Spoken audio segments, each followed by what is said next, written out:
Do you research your potential clients? Hello, it is me, it is John. This is the Marketing for Owners podcast, where I show you how to create your self-marketing company. While I do that, I also give you lots of little tips and bits and pieces to help you further your business, to improve your marketing, to get you more sales, to make you more profit, and to buy you back your freedom and make work easier. Who doesn't want some of that? So what's this research malarkey about? Well, let me tell you.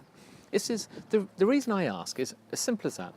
Do you research your potential clients?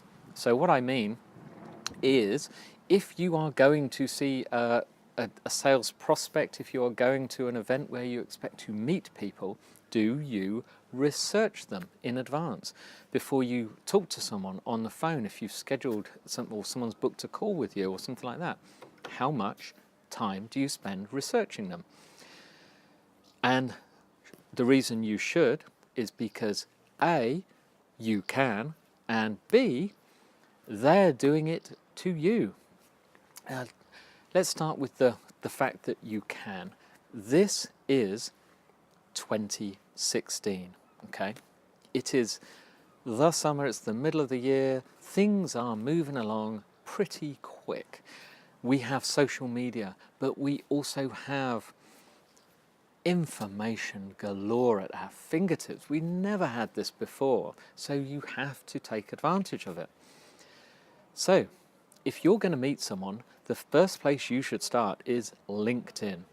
If we're talking about business, by the way, not talking about dating or anything like that. It's not what I recommend. LinkedIn is where people, if they are there, hopefully, if they're serious, they are going to put a bit more effort into who they are, where they come from, what they've done in the past, what they've studied, what they like, their interests. You can see what kind of groups they follow, what kind of people they are linked to. You can see people that you know that they know, etc. You can ask. So if you have somebody in common that is a good friend, you didn't know that they know them, you can speak to that friend and say, what do you know about this person in advance? What are they like? What can you tell me? Things like that. Then you can look them up on other social media, things like Twitter. Go back a bit in history, see who they connect with, see what they're like, what kind of personality, what kind of people do they like to help? Do they like to help anyone? Is it all me? Or do they actually help? Do they put out good information? If they do, about what? You'll be able to find out what their interests are, what they've done. Now, of course, do not sound like a stalker. You can take this to extreme. So don't go over the top. Do not suddenly surprise them with everything that you know about them, because that would be odd. That would be worrying. So be careful with the information that you find out, but find out things to your advantage. Now, I also said that they're going to research you, and yes, they are. Before, if somebody is going to, say for instance, you're a business coach and you're going to meet someone, if they've booked that call or agreed, they're going to want to know who you are. What is your experience? So they're going to look you up in the same way. They will have done it. Just assume that they have.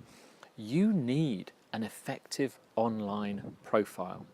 Okay, so you need to get onto LinkedIn. You need to make sure that you have filled in your profile very, very effectively, because it stands out.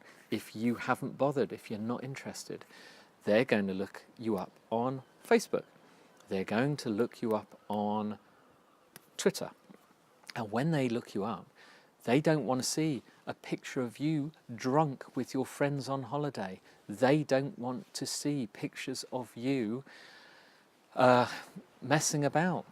They want to see a serious person that they can do business with. So go and have a look at your profiles.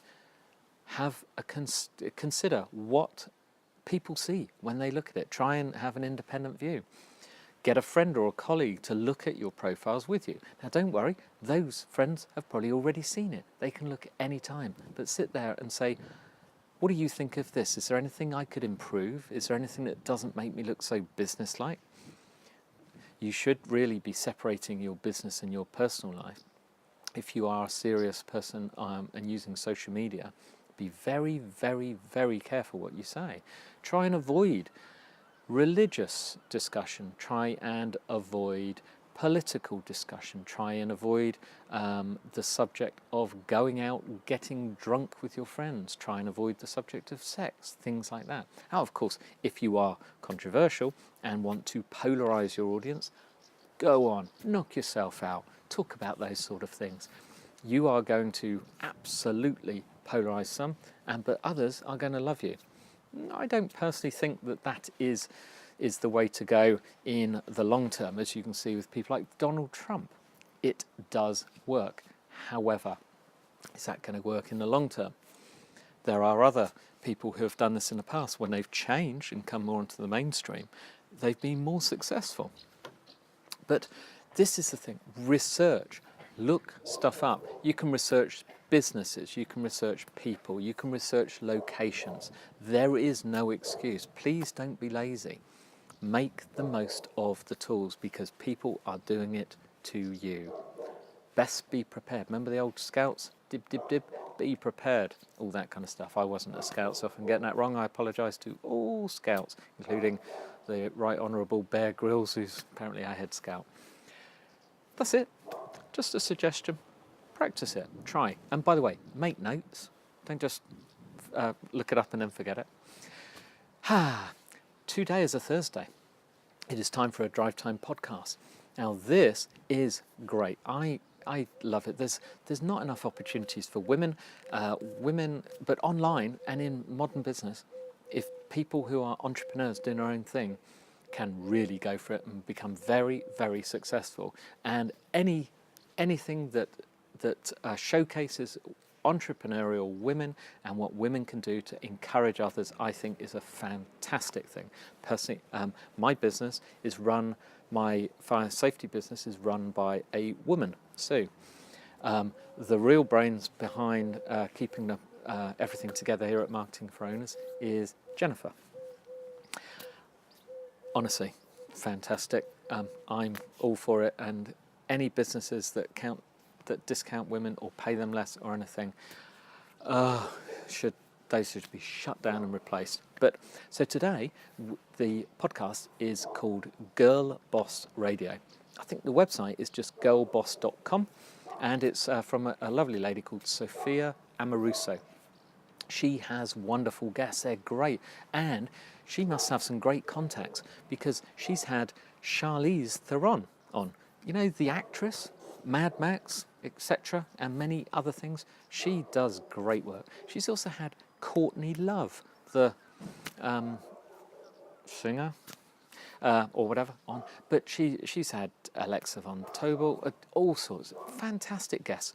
She's good fun, she talks to them, but she seems to know half of them. Brilliant. Anyway, I recommend it strongly. Even if you are a man, you will learn. Women have a very different perspective on things. They quite often have a much more sensible approach and more genuine and transparent approach to things. Please listen. It's called Girlboss Radio. It will be on iTunes and everywhere else.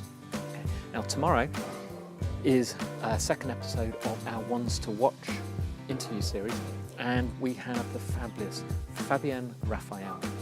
She is infectious. She laughs. She's great fun. Please listen. Tell me what you think.